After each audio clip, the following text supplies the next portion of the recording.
Dr. Elijah Reyes wiped sweat from his brow as he carefully brushed away centuries of dirt from the peculiar metallic surface. Unlike anything he'd ever encountered in 15 years of archaeological expeditions, the material gleamed with an iridescent blue-purple sheen despite being buried for what carbon dating suggested was at least 8,000 years. "Professor Tanaka, you need to see this," he called over his shoulder, never taking his eyes off the discovery. The Himalayas had yielded many secrets over the years, but nothing like this. What had begun as an investigation into anomalous readings from ground-penetrating radar had turned into the discovery of the century, a massive structure of unknown origin buried deep within the mountain. Professor Hideki Tanaka crouched beside him, adjusting his glasses. "Extraordinary," he whispered, running a gloved finger along the surface. "No signs of oxidation or degradation. The metallurgical analysis will be fascinating." "It's not just metal," Elijah said. "Look at these patterns. They're responding to temperature changes. Almost like it's alive." The excavation team had spent 3 months carefully digging through the mountainside, following energy signatures that defied explanation. Local villagers had warned them about the mountain, speaking of old legends that told of the sleeping goddess and calamity that would follow if she were disturbed. Typical superstition surrounding archaeological sites, Elijah had thought. Now he wasn't so certain. "Dr. Reyes." A voice called from further down the tunnel. "We found what looks like an entrance." Elijah and Tanaka hurried through the narrow passage, ducking under support beams. The tunnel opened into a vast chamber that their lights couldn't fully illuminate. Lieutenant Marcus Reynolds, their military escort, stood before what appeared to be a doorway, a perfect circle etched into the strange metal wall, covered in symbols unlike any known language. "We've been documenting the symbols," said Reynolds' assistant, Daniel Wright, gesturing to his tablet. "They seem to change subtly when approached. Almost like a warning," finished Lakshmi Patel, their linguist specialist. Her expression was troubled as she studied the patterns. "I can't translate them, but they evoke caution symbols found across multiple ancient cultures." Elijah approached the circular door, feeling an inexplicable pull. "There's no obvious mechanism. How does it open?" "Dr. Reyes," Lakshmi said hesitantly, "perhaps we should consider the villagers' warnings. These symbols, they consistently reference containment, sealing, binding." Reynolds scoffed. "With all due respect, we didn't dig through half a mountain to stop at the threshold." "I agree with the lieutenant," said Tanaka. "Whatever technology created this has tremendous scientific value. The advancement to human knowledge would be incalculable." Elijah ran his hand along the edge of the circle, feeling subtle vibrations beneath his fingertips. "We proceed with caution. Full protective gear, and we document everything." Within hours, they had scanning equipment positioned around the chamber. After extensive analysis, they identified what appeared to be a locking mechanism, 7 recessed panels arranged in a constellation pattern. "It's like a combination lock," Wright observed. 7 points that need to be activated simultaneously. Reynolds positioned his team. "On my mark." Elijah felt a moment of hesitation. "Wait." But it was too late. As 7 hands pressed against the ancient panels, a low hum filled the chamber. The circular door shuddered, then began to rotate slowly, revealing a darkness beyond that seemed to swallow their light. The air that rushed out was surprisingly fresh, carrying a scent like ozone and something floral yet alien. As their lights penetrated the darkness, they revealed a second chamber, smaller and dominated by what could only be described as a sarcophagus, though like nothing from human history. It was crystalline, semi-transparent, and suspended in the center of the room by arcs of material that resembled frozen lightning. Inside, they could discern a humanoid figure. "My God," breathed Tanaka. "Is that preserved remains?" Before anyone could answer, the crystal sarcophagus pulsed with internal light. Hairline fractures appeared across its surface, spreading like a web. "Everyone back!" Reynolds ordered, drawing his sidearm instinctively. The crystal shattered with a sound like chiming bells, the fragments dissolving into mist before they hit the ground. The figure within dropped gently to the floor, landing in a graceful crouch. She, for the figure was distinctly female in form, rose to her full height, nearly 7 feet tall. Her skin had a pale lavender hue that seemed to shimmer with subsurface luminescence. Hair like spun silver cascaded down her back, moving as if underwater despite the still air. Her features were hauntingly beautiful, almost human but with subtle differences that triggered an uncanny valley response, eyes too large and entirely violet, lacking whites or visible pupils, cheekbones too sharp, fingers too long with an extra joint. She wore what appeared to be armor, though it moved like fabric, the same iridescent material as the walls. It conformed to her body like a second skin in some places, while flowing like liquid metal in others. The being surveyed the humans with an expression of curious assessment. When she spoke, her voice resonated with harmonics that made the air vibrate. 8,643 cycles. Longer than expected. The words were perfect English, though her mouth movements didn't quite sync with the sounds. The containment was well crafted. Elijah stepped forward despite Reynolds' warning gesture. "You speak our language?" The being tilted her head. "I speak all languages. My mind interfaces with yours, finding patterns and meaning." Her gaze focused on Elijah. "You broke the seal. You have my gratitude, human." What are you?" Elijah asked, heart pounding. "I am Zaleria, Empress of the Seventh Dominion, Sovereign of the Spiral Arm, Guardian of the Celestial Confluence." She gestured around her. "This prison was constructed by the coalition of 13 systems after the Rebellion of Light. They could not kill me, so they sealed me away on this developing world, believing it too primitive to ever find me." Reynolds kept his weapon trained on her. "What does that make you? Some kind of alien?" Zaleria smiled, revealing teeth that seemed made of polished crystal. "To you, yes. Though once, this world was part of my empire. Before your species had even evolved beyond simple tool use." The ground suddenly trembled beneath them. Outside, the sky would be lighting up with aurora-like phenomena as dormant technologies buried across the planet began activating, responding to the Empress's freedom. Zaleria stretched her arms wide, her expression one of satisfaction. "The awakening begins. My gratitude, little humans, is boundless. You have freed me as your ancestors once imprisoned me." Her eyes locked with Elijah's. "And now, Dr. Elijah Reyes, you will help me reclaim what was taken from me." Elijah stepped back, suddenly understanding the warning in those ancient symbols. "What if I refuse?" Zaleria's smile widened. "You misunderstand. It was not a request." She gestured, and the metal walls around them pulsed with light. "Your world stands on the precipice of either elevation or extinction. Which it shall be depends entirely on you."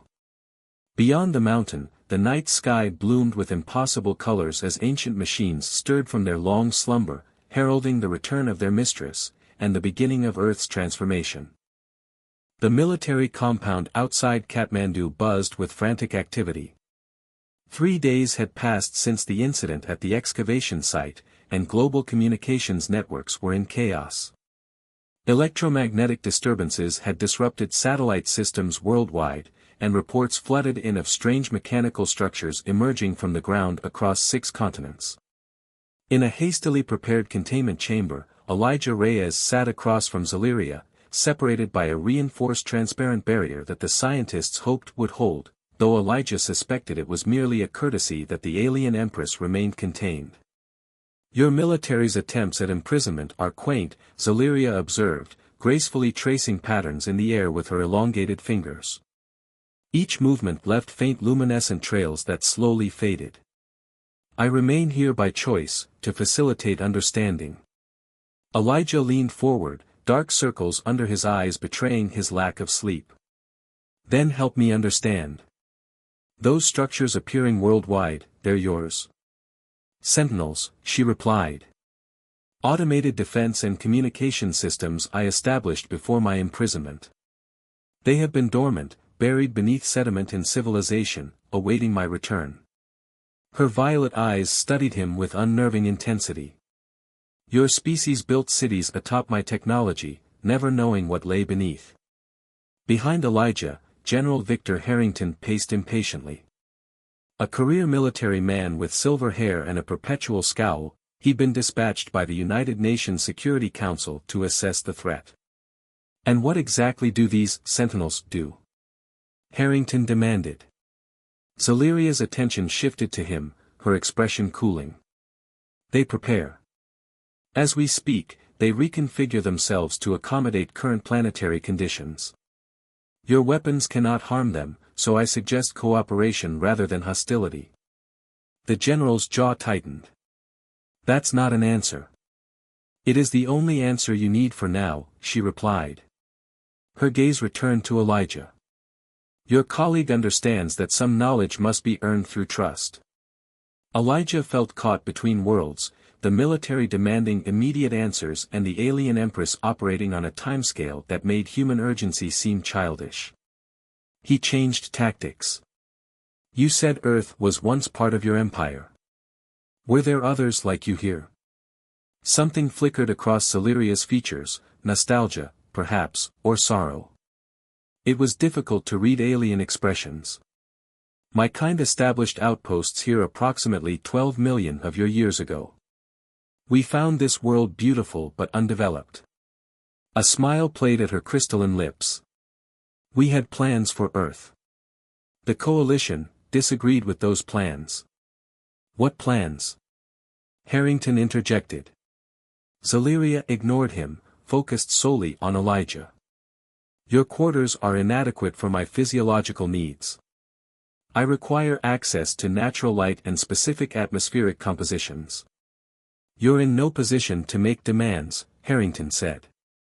The lights flickered throughout the facility. On monitors around the room, security feeds showed the sentinel structures across the globe simultaneously pulsing with energy. I make no demands, Zeliria said softly. Merely observations of what will be necessary for continued peaceful dialogue. Harrington stormed out to consult with his superiors, leaving Elijah alone with the Empress. He fears what he doesn't understand, she said once the door closed. Can you blame him? Your arrival has triggered worldwide panic. Fear is the natural response to change, she acknowledged.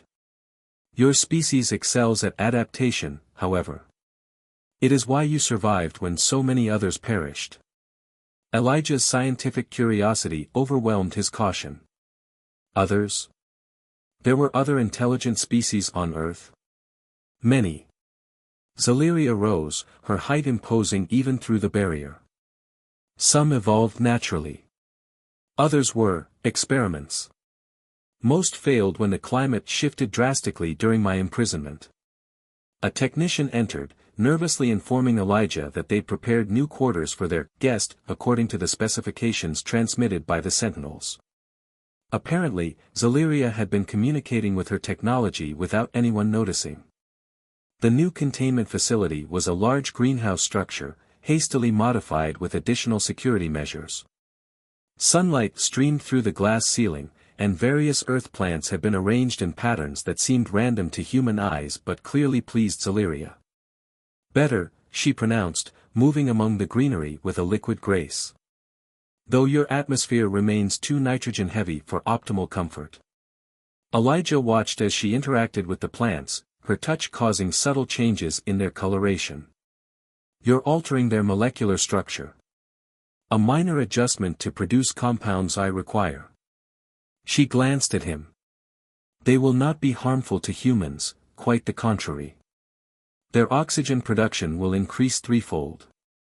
Over the following days, Elijah found himself spending more time with Zeliria than with his human colleagues. The military remained suspicious, but as the Sentinels continued their mysterious work without apparent hostile intent, tensions eased slightly. Zeliria proved to be a complex study in contradictions. She possessed knowledge that made Earth's most advanced science seem primitive, yet displayed childlike wonder at human cultural developments, particularly music and art, which she absorbed with insatiable curiosity. "Your species creates beauty from chaos," she observed one evening as they listened to Bach's cello suites. "It is a rare gift. We also create terrible weapons and destroy ecosystems," Elijah countered. "All young species do," she replied with unexpected gentleness. "Mine was no different. Power precedes wisdom, always." Their conversations were interrupted by an urgent summons from General Harrington. When they arrived at the command center, dozens of military and scientific personnel were gathered around display screens showing astronomical data. "We've detected objects approaching Earth," Harrington said without preamble. "Moving at impossible speeds. NASA estimates arrival within 72 hours. Zeleria's expression darkened. "So soon? The Guardian vessels were not supposed to detect my awakening for at least one planetary revolution." "Guardian vessels?" Elijah asked, stomach dropping. "What are they guarding against?" "Me," she answered simply. "When the Coalition imprisoned me, they left sentries in the outer reaches of your solar system. Automated warships programmed to prevent my escape, or destroy this world if I attempted to reclaim my throne." The room erupted in outraged questions and demands. Harrington shouted for silence. "You knew they were coming and said nothing?" the general demanded. "I believed we had time to prepare," Zeleria replied, unfazed by his anger. "The Sentinels require approximately 30 days to fully activate Earth's defensive grid." "Defensive grid?" Elijah repeated. "That's what they've been building." "Among other functions, yes." Zeleria moved to the astronomical displays, studying the approaching objects. 7 vessels. Smaller than I expected. She turned to address the room. "Your weapons will be useless against them. Earth's only hope lies in completing the activation of my technology." "Which you conveniently control," Harrington said bitterly. "Which I will teach your people to control," she corrected. "I have no desire to see this world destroyed. My imprisonment here was unjust, but Earth itself bears no blame." Elijah stepped between them. "What exactly will happen when these Guardians arrive?" Zeleria's violet eyes met his. "They will offer a simple choice: surrender me to renewed imprisonment, or face planetary sterilization." "And you expect us to fight for you?" Harrington laughed humorlessly. "I expect you to fight for yourselves," she replied. "The coalition that imprisoned me believed developing species unworthy of sovereignty. They would have eventually sterilized Earth regardless. My presence merely accelerates their timetable." She approached the central display, waving her hand over it. The screen immediately transformed, showing complex schematics of Earth with glowing points marking sentinel locations. "How did you?" a technician began. "Your systems are primitive," Zeleria said dismissively. "These are the current activation levels of the planetary defense network. At present functionality, it can repel perhaps 3 Guardian vessels before failing." The room fell silent as the implications sank in. "What do you need to complete the activation?" Elijah finally asked. "Access to specific geological formations where key power nodes are located." She highlighted 7 points across the globe. "And human assistance. The Sentinels respond to my commands, but they require physical recalibration that I cannot perform simultaneously at all locations." Harrington shook his head. "This could all be an elaborate deception." "To what end, General?" Zeleria countered. "If I wished humanity harm, I need only wait. The Guardians will accomplish that goal efficiently." As the arguments continued around them, Elijah studied Zeleria's face. Despite her alien features, he recognized genuine concern, and something else. Guilt, perhaps. "You didn't expect this to happen when we freed you," he realized aloud. "You didn't want Earth endangered." Her silver hair rippled as if stirred by an unfelt breeze. No. Despite what your people may believe, I am not a conqueror. My imprisonment was punishment for advocating cooperation with developing worlds rather than domination. Before Elijah could respond, alarms blared throughout the facility. On the monitors, one of the sentinel structures in the Sahara Desert had suddenly accelerated its transformation, growing exponentially as it reached toward the sky. "What's happening?" demanded Harrington. Zaliria's expression showed surprise, the first time Elijah had seen her composure disturbed. "The network is responding to the Guardian's approach by prioritizing defensive capabilities. It's drawing power too quickly, the planetary energy grid cannot sustain this acceleration." As if to confirm her words, reports flooded in of massive power outages spreading across North Africa and Southern Europe. "Stop it," Harrington ordered. "I cannot," she replied. "The Sentinels operate on autonomous protocols when threat levels exceed certain thresholds. They will protect Earth by any means necessary, even if those means cause temporary human suffering." Outside the facility, the night sky blazed with aurora-like energies as atmospheric conditions responded to the massive power fluctuations. Communications worldwide deteriorated further. Elijah approached Zaliria, lowering his voice. "You said you teach us to control them. Start now." Their eyes met in a moment of perfect understanding. Whatever games of power and secrets had been played until now needed to end. Earth's survival, and perhaps Zaliria's redemption, depended on trust. "Very well," she said, addressing the room at large. "Gather your world's leaders and scientific minds. You have less than 72 hours to learn technology that took my civilization 10,000 years to develop." Her gaze settled on Elijah. "Beginning with you, Dr. Reyes. Your mind is compatible with my methods of instruction." "What does that mean?" he asked. Zaliria extended her hand, the iridescent patterns on her skin pulsing with internal light. "It means I will share knowledge directly, mind to mind. A process your kind might call communion, or invasion. The choice to accept is yours."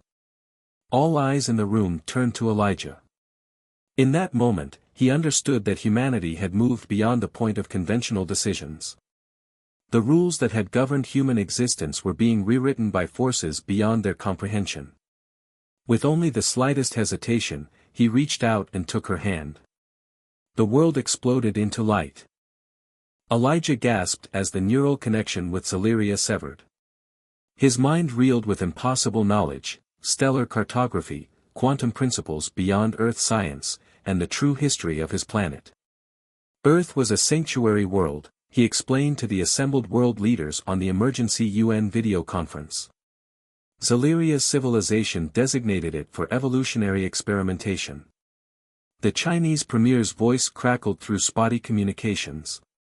"And we're supposed to trust the word of an alien empress?" "I've seen her memories," Elijah insisted. The coalition that imprisoned her feared her influence because she advocated for species autonomy rather than harvesting developing worlds. 48 hours remained before the Guardian vessels arrived. Across Earth, sentinel structures had reached full height, massive crystalline towers pulsing with energy. Power grids worldwide struggled with the drain. "The sentinels require coordination," Zaliria explained in the UN war room, her holographic presence projected to military commands globally. 7 humans must interface with the primary nodes simultaneously. President Okafor of Nigeria frowned. "Like what you did with Dr. Reyes? You want 7 people to undergo alien mind melding?" "The process is safer with distributed connections," she replied. "And necessary for human control to continue after the immediate threat passes." Skepticism remained high until NASA confirmed the Guardian vessels had breached Mars orbit, destroying the human research station there without warning. The transmission from the dying station was brief: crystalline ships, energy weapons unlike anything humanity had developed, and no response to communication attempts. Global panic ensued. Stock markets collapsed. Religious extremists proclaimed Judgment Day. Military forces worldwide mobilized without clear targets. They attack without communication because they are automated, Zaleria observed, watching Earth's chaos with ancient sadness. Created to enforce my imprisonment regardless of collateral damage. Elijah found her in the facility's garden chamber, communing with plants that had evolved beyond recognition under her touch. The interface candidates have been selected, he informed her. Top scientists and military strategists from 7 nations. Their minds must be compatible, she cautioned. This isn't about intelligence or rank, it's about neurological resonance. Elijah hesitated. I volunteered to be one of them. Zaleria's expression softened. Your mind bears the imprint of our first connection. It makes you an ideal candidate, and puts you at greatest risk. The connection ceremony took place at the Himalayan node where Zaleria had been imprisoned. The 7 candidates, from America, Russia, China, Nigeria, Brazil, India, and Japan, stood at designated positions around a crystalline interface that had emerged from the ancient chamber floor. The Sentinels will recognize your neural patterns as authorized commanders, Zaleria explained. But the Guardians will detect the activation. They will strike immediately. General Harrington, now Elijah's reluctant ally, supervised the global military response. If this fails, we have nuclear options. Which would be as effective as throwing stones at a tsunami, Zaleria replied without mockery. Your species' survival depends on claiming my technology as your own. The connection process began. Unlike Elijah's private experience, this connection manifested visibly, tendrils of energy linking each candidate to the crystal matrix and to Zaleria herself. Their bodies arched in pain or ecstasy, impossible to distinguish. Worldwide, the Sentinel towers synchronized, emitting pulses of energy that formed a lattice around the planet.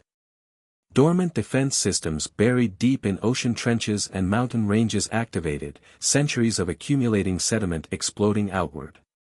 In orbit, the International Space Station crew reported the approaching Guardian vessels, 7 obsidian shapes moving with impossible precision. They're accelerating, came the tense transmission. Estimated arrival in 15 minutes. Within the connection chamber, Elijah experienced multiple realities simultaneously. He stood in the Himalayan facility, yet also observed Earth from orbital perspective, feeling the Sentinels as extensions of his nervous system. Most disturbingly, he glimpsed fragments of Zaleria's memories, centuries of imprisonment, the betrayal by her own people, and her unwavering belief that younger species deserved self-determination. The interface is stabilizing, reported the technicians monitoring neural activity. Defense grid at 60% capacity and rising. Zaleria's consciousness brushed against Elijah's within the network. They expected me to hate humanity for my imprisonment. They never understood that I chose Earth for sanctuary because I saw your potential. The Guardian vessels entered Earth's upper atmosphere, energy shields deflecting hastily launched missile attacks. They moved in perfect formation toward the largest Sentinel concentrations. Through the neural network, Elijah issued commands learned from Zaleria's transferred knowledge. The Sentinel towers responded, generating intersecting energy fields. 2 Guardian vessels were caught in the crossfire, their shields failing under the assault. The Guardians adapt quickly, Zaleria warned through the connection.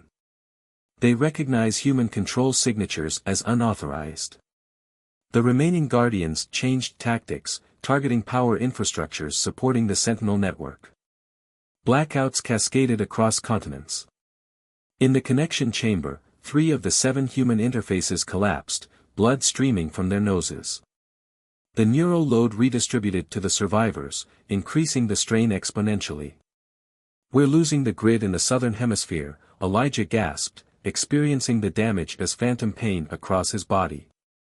Zaleria moved among the remaining interfaces, her touch stabilizing their neural patterns. The Guardians were programmed with one weakness, she revealed aloud. They cannot distinguish between my command signature and that of my genetic lineage. Her gaze met Elijah's. Which now includes you, through our neural bonding. Understanding dawned through the pain. You're saying I can issue override commands? Yes. But it requires deeper integration than the initial connection. Your consciousness may not survive intact. Around them, the facility shuddered under near impacts. The Guardian vessels had located the primary interface site. What choice do we have? Elijah asked. Without waiting for further discussion, Zaleria pressed her palms to his temples. The world dissolved into pure information. Elijah's consciousness expanded beyond human limitations, perceiving quantum states and temporal fluctuations simultaneously. He glimpsed the Guardian vessels from the inside, their programming, their weaknesses, their single-minded purpose. With effort that felt like tearing his own mind apart, he formulated the override command in the ancient language of Zaleria's people. The Sentinels amplified the transmission, broadcasting it to the Guardian vessels. For Guardians immediately powered down, their programming recognizing the authority signature. The fifth hesitated, its systems attempting to compensate for the unexpected command. The final two Guardians, operating on redundant systems, continued their attack, but now faced the combined force of Earth's defense grid and their reprogrammed counterparts. The battle above Earth became visible to the naked eye, energy discharges illuminating the atmosphere like apocalyptic lightning. Sentinel towers channeled power into orbital strikes, targeting the resistant Guardians with precision impossible for human weapons.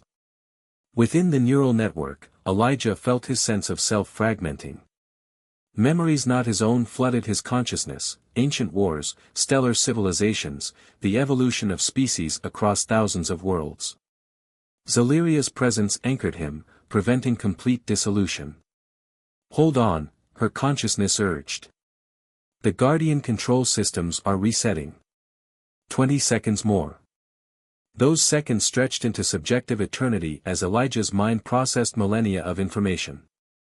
He saw Earth's true history, its deliberate seeding with evolutionary potential, the multiple intelligent species that had risen and fallen before humanity, and the cosmic accident that had made Earth Zaleria's prison. With a final burst of resistance, the remaining Guardians attempted to execute their ultimate contingency, a planet-killing energy cascade.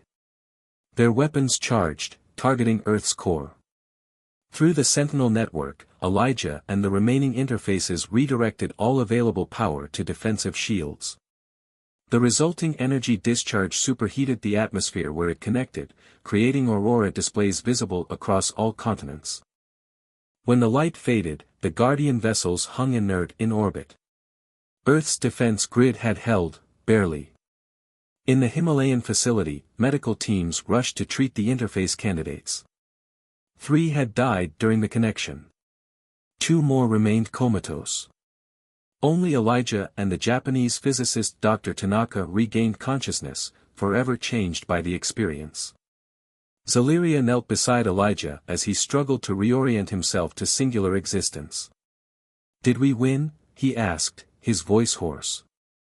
For now, she replied, genuine concern in her alien features. The Guardian vessels are neutralized, but the Coalition will eventually investigate their silence. How long? Perhaps a decade. Perhaps a century. She helped him sit up. Time enough for humanity to learn to use what you've gained. General Harrington approached cautiously. The President wants to know if the threat is contained. Elijah looked to Zaleria, understanding dawning. The real threat was never the Guardians, was it? It's what comes after. She nodded solemnly. The Coalition that imprisoned me fears evolutionary competition. Earth has now demonstrated capabilities that will classify humanity as a potential rival. Then we need to prepare, Elijah said, struggling to stand. And you need to tell us everything. Zaleria's expression remained carefully neutral. Some of my knowledge may lead your species toward paths of development the Coalition specifically feared. That's not your decision to make anymore, Elijah replied. Nor theirs. Humanity deserves self-determination. For the first time, Zaleria smiled without reservation. Then perhaps my imprisonment served its purpose after all. I chose Earth as my sanctuary because I saw potential for a species that might finally prove my philosophies correct. As dawn broke over the Himalayas, sentinels worldwide entered dormant states, their energy signatures diminishing to sustainable levels. Earth had survived its first interstellar conflict, but at great cost. And the coming storm, the eventual coalition response, loomed as a more distant but greater threat. Humanity had less than a century to prepare for war with the stars. Their unlikely ally, an alien empress whose trust they had yet to fully earn, and whose true agenda remained partially hidden behind violet eyes that had witnessed the rise and fall of civilizations. Elijah, caught between worlds, wondered if they had saved humanity only to lose what made them human.